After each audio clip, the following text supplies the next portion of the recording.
The vagus nerve is not a reset button. You cannot switch it on with one breath. You cannot permanently increase vagal tone by splashing cold water on your face every morning. And humming has not been proven to massage the vagus nerve inside your throat. But slow breathing can influence autonomic cardiovascular regulation.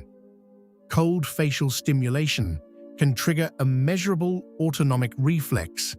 Humming may change autonomic measures, and regular exercise can improve cardiovascular regulation through multiple systems. So the internet did not invent everything. It did something more difficult to detect. It took real observations and gave them an oversimplified mechanism. This chapter separates the two. What the vagus nerve actually does, what it does not do, and which practices are worth keeping after the mythology is removed. This is the silent current. Chapter 7. The vagus nerve. The vagus nerve is the 10th cranial nerve, the longest and most complex of the 12 cranial nerves that connect the brain to the body. Its name comes from the Latin for wandering, and the name is precise.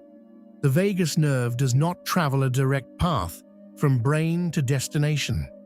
It wanders. It originates in the brainstem and travels down through the neck, into the chest, and toward the abdomen, branching as it goes.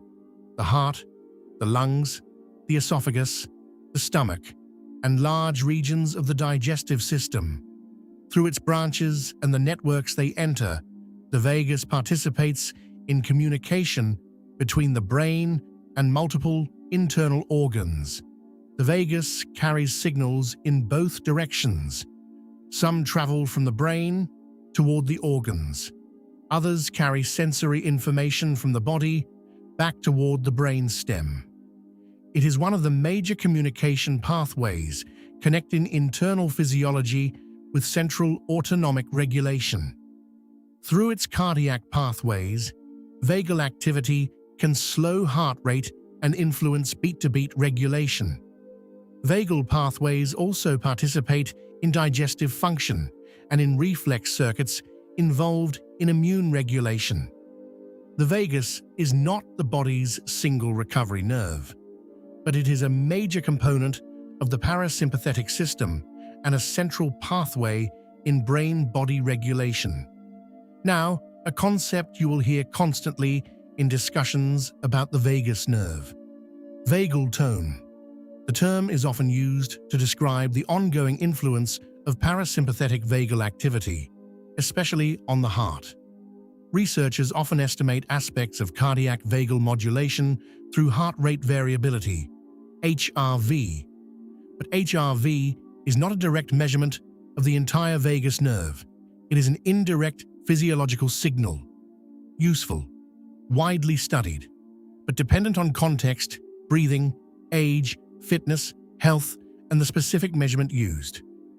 In general, stronger cardiac vagal modulation and greater autonomic flexibility are associated with healthier cardiovascular regulation. Lower HRV and reduced cardiac vagal activity have been associated with cardiovascular disease and poorer outcomes in several populations. But the interpretation is not as simple as high HRV equals healthy, low HRV equals diseased. Context matters, measurement matters, and association is not the same thing as proving that one nerve independently caused the outcome. What the research does suggest is that autonomic regulation and cardiac vagal modulation are relevant to cardiovascular health, and that certain practices are associated with changes in HRV and related cardiovascular measures. Which brings us to the practical question Chapter 6 promised this chapter would answer.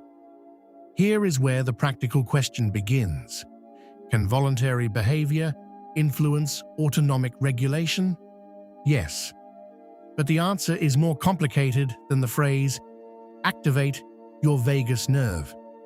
You cannot simply switch cranial nerve 10 on like a light. What you can do is change physiological inputs that influence autonomic regulation. Breathing, exercise, sensory stimulation, sleep, and other repeated conditions. Some of these interventions are associated with changes in cardiac vagal modulation, HRV, baroreflex function, heart rate, and blood pressure. They do not all work through one identical pathway, and they do not all carry the same level of evidence. So this chapter is going to separate them. Not because only one practice matters, because understanding what each practice can do and what has not been demonstrated is the only way to build a protocol worth trusting. The first practice is slow breathing, and the physiology begins with the relationship between respiration and the heart. Your diaphragm, the primary breathing muscle, is controlled primarily by the phrenic nerve, not the vagus nerve. But breathing changes pressure inside the chest, venous return, baroreflex activity, and autonomic influence on the heart. This creates a normal pattern called respiratory sinus arrhythmia. During inspiration, heart rate tends to rise. During expiration, heart rate tends to fall.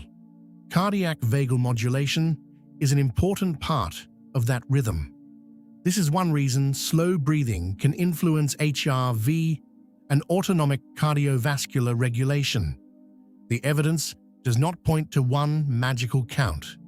Many slow breathing studies use breathing rates around 5 to 6 breaths per minute. At these slower rates, interactions between breathing, heart rate variability, and baroreflex regulation can become more pronounced. For some people, allowing the exhale to remain comfortable and slightly longer than the inhale may feel calming. But the objective is not to force the breath. It is slow, controlled, comfortable breathing. 5 to 10 minutes, practiced consistently. If slow breathing makes you dizzy, return to normal breathing. Studies of slow breathing have reported changes in HRV, baroreflex sensitivity, heart rate, and blood pressure. Some changes can appear during or after a single session. Longer-term blood pressure effects appear modest and vary between studies. This is not a replacement for medication. It is a low-cost practice that may support cardiovascular regulation alongside established care. The second practice is cold facial stimulation. Cold contact with the face, especially regions supplied by the trigeminal nerve, can recruit components of the diving response. Sensory input from the face reaches brainstem circuits. Cardiac parasympathetic activity can increase. Heart rate can slow. At the same time, peripheral vasoconstriction can occur. This is not a pure whole-body relaxation response. It is a coordinated survival reflex. Cold facial stimulation can produce an acute autonomic response. What is far less established is the claim that splashing cold water on the face every day progressively trains baseline vagal tone. Do not confuse an acute reflex with a proven chronic adaptation. The acute response is real. The long-term training claim needs more evidence than the internet currently provides. And because this reflex can change heart rate and vascular tone, more intense cold exposure should not automatically be treated as better. The third practice is humming. This one requires more scientific restraint. The vagus nerve does contribute motor pathways to the pharynx and larynx, and studies of humming, chanting, and vocal breathing practices have reported changes in HRV and autonomic measures. But the popular explanation that vibration directly massages or stimulates the vagus nerve in the throat is not an established mechanism. Humming also changes the breath. It lengthens exhalation, It regulates airflow. It creates a repetitive sensory and vocal pattern.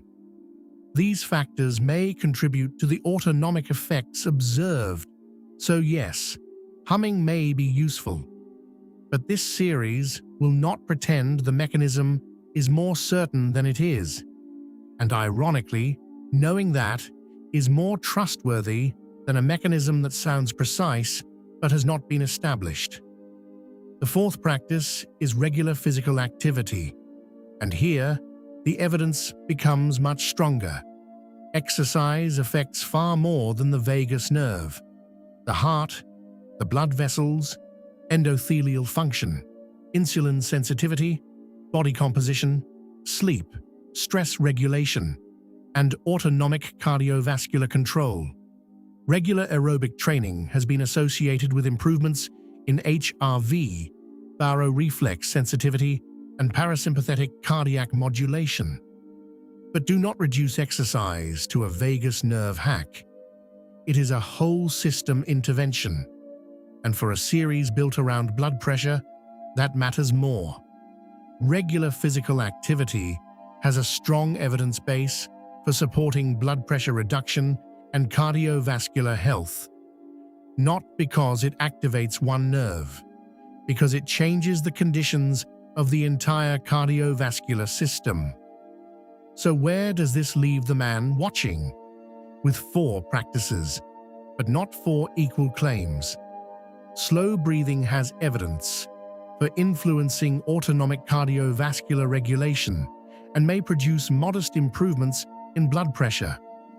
Regular physical activity has a much broader and stronger cardiovascular evidence base. Cold facial stimulation can produce an acute autonomic reflex, but should not be confused with a proven method for permanently raising baseline vagal tone. And humming may influence autonomic measures, although the exact mechanism remains less certain than the internet often claims. This is how the silent current builds its protocol, not by pretending every practice has identical evidence, by understanding what each practice can do, what it may do, and what has not yet been demonstrated. Because the objective is not to hack one nerve.